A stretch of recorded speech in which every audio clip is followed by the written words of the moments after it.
अस्सलाम वालेकुम स्टूडेंट्स, मैं माजिद अली आपका कंप्यूटर टीचर, आपका आईटी का टीचर। आज आईटी के एमएस ऑफिस के लेक्चर नंबर 4 पावर पॉइंट के लेक्चर नंबर 4 के साथ आपकी खिदमत में हाजिर हूँ। एमएस ऑफिस चल रहा है, उसके अंदर हमने आज पावर पॉइंट तक पहुँच चुके हैं। पावर पॉइंट के लेक्चर नंबर 4 आपके साथ स्टार्ट करना चाहूँगा आज।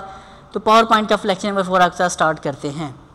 ले जी, क्या है जी अपने पास लेक्चर नंबर 4 पावर पॉइंट का। आज हम जानेंगे कि बैकग्राउंड के अंदर खूबसूरतियाँ कैसे लाई जा सकती हैं जी। अगर हमें पावर पॉइंट का बैकग्राउंड नॉर्मल आ रहा है, इसको मुझे खूबसूरत करना पड़े तो कैसे इसमें खूबसूरती ऐड की जा सकती है, तो वो जब हम स्टार्ट करेंगे अपना आज का काम। कैसे स्टार्ट करते हैं जी। नाम ऊपर अपने पास लिखा रहा है डिज़ाइन मेन्यू। अगर आपके पास कोई दूसरा सॉफ्टवेयर है 7 के अलावा कुछ और है तो वो भी सेम ऐसी ऑप्शनें होती हैं, बस मेन्यू आगे पीछे हो सकता है। कोई ऑप्शन किसी दूसरे मेन्यू में शिफ्ट की होगी, कोई दूसरे में, लेकिन तरीकाकार उन्होंने मैक्सिमम ऐसा ही रखा होता है। तो आप भी अब डिज़ाइन मेन्यू में जाएँ। डिज़ाइन मेन्यू में जाने के बाद पहली ऑप्शन अपने पास नाम होता है इसका थीम। एक स्लाइड आ रही है, मैं कंट्रोल M करके 3 स्लाइडें बना लेता हूँ, एक थीम अप्लाई करता हूँ ये वाला। कुछ थीम्स ऐसे होते हैं जो फर्स्ट स्लाइड भी वैसी नज़र आती है और दूसरी भी तीसरी भी सब स्लाइडें सेम नज़र आती हैं। कुछ थीम ऐसे इसमें बने बनाए आ रहे होते हैं खूबसूरत करने के लिए। बैकग्राउंड को क्लिक करता हूँ मैं। पहली स्लाइड का देखिए कलर कुछ और आ रहा होता है, दूसरी स्लाइड के ऊपर सिर्फ उसका टेक्सचर बना नज़र आ रहा है, बाकी स्लाइड से जो बैकग्राउंड था वो उसने गायब कर दिया। इस पर क्लिक किया तो देखिए पहली साइड कुछ और है, दूसरी के ऊपर सिर्फ आउटलाइन बॉर्डर बना आ रहा है जो हम अपने वक्त ज़रूरत इस्तेमाल कर सकते हैं। अगर आपको ये ज़रूरत पड़ जाए कि पहली स्लाइड जैसे आप कहते हैं मुझे यही चाहिए, अब अगर दूसरी साइड के ऊपर आके मुझे इसका लेआउट ये चाहिए तो मैं क्लिक करूँगा तो सारी स्लाइडें सेम उसी एक ही थीम के ऊपर अप्लाई हो जाती हैं।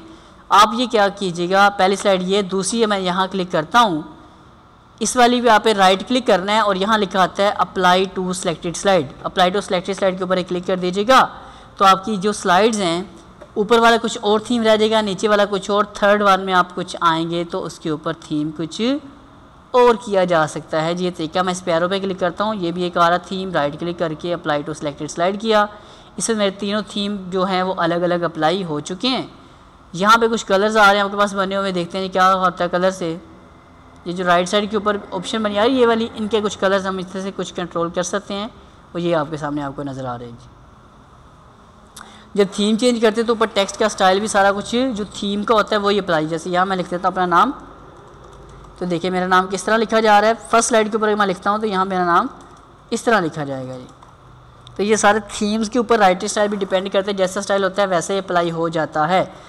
3 थीम अप्लाई किए, मुझे तीनों ही मैं कहता हूँ मुझे नहीं पसंद आए। मैं चाहता हूँ कुछ और बैकग्राउंड अपने तरीके अपनी मर्ज़ी के मैनेज करूँ, अपनी मर्ज़ी के कंट्रोल करूँ। तो उसके लिए आपने क्या कर लेना है जी, उसके लिए आपने सिर्फ इतना काम करना है, आपने चले जाना, यहाँ पे लिखा आता है background style. Background style option में गए, कुछ यहाँ पे कलर्स आ रहे हैं, देखिए कितने मज़ेदार से हैं। जो अच्छा लगे उसे अप्लाई कर दीजिएगा। मुझे जो अच्छा लगा मैंने सपोज ये एक अप्लाई किया, एक पे किया तो उसने एक पे ही अप्लाई किया। मुझे और अच्छा इसमें बनाना है, इसको खूबसूरत करना है, ऑप्शन अपने पास बैकग्राउंड स्टाइल की, इस पर क्लिक किया। इसमें नीचे लिखा आता है फॉर्मेट बैकग्राउंड, कि मैं अपने मर्ज़ी के बैकग्राउंड की फॉर्मेटिंग करना चाहता हूँ। तो फॉर्मेट बैकग्राउंड के ऊपर आपने किया है क्लिक। क्लिक करने के बाद पहली ऑप्शन होती है सॉलिड फिल। अगर आपने अपनी स्लाइड के बैकग्राउंड के ऊपर कोई सिंगल कलर कंट्रोल करना है तो आप यहाँ से आगे, जैसे मैं इसे ऑरेंज कलर करता हूँ तो ये कलर हो गया। अगर आपको ये लगे कि यही वाला सब पे अप्लाई करना है तो अप्लाई टू ऑल करें। अगर लगता है कि नहीं तो आप सिर्फ जैसे कंट्रोल ही करता हूँ, आप इसे क्लोज़ कर देते तो सिर्फ एक के ऊपर वो कलर आपका अप्लाई रह जाता। इस कलर की शिद्दत को कम ज़्यादा करने के लिए हमारे पास ये ट्रांसपेरेंसी अवेलेबल है। ये देखें जी, कितना कलर आपने डार्क करना है, कितना लाइट करना है, उसका फैसला सिंगल कलर का आप यहाँ पर कर सकते हैं। दूसरी चीज़ आ रही है ग्रेडियंट फिल। अगर हम इस वक्त अपने स्लाइड का ग्रेडियंट कलर करना चाहें तो ये प्री सेट कुछ कलर्स आ रहे हैं बने बनाए, ये देख सकते हैं। कुछ ये देख रहे हैं जी, कुछ ये देख रहे हैं, कितना प्यारे प्यारे, वाओ गुड हो गया, अच्छा लग रहा है ऐसे।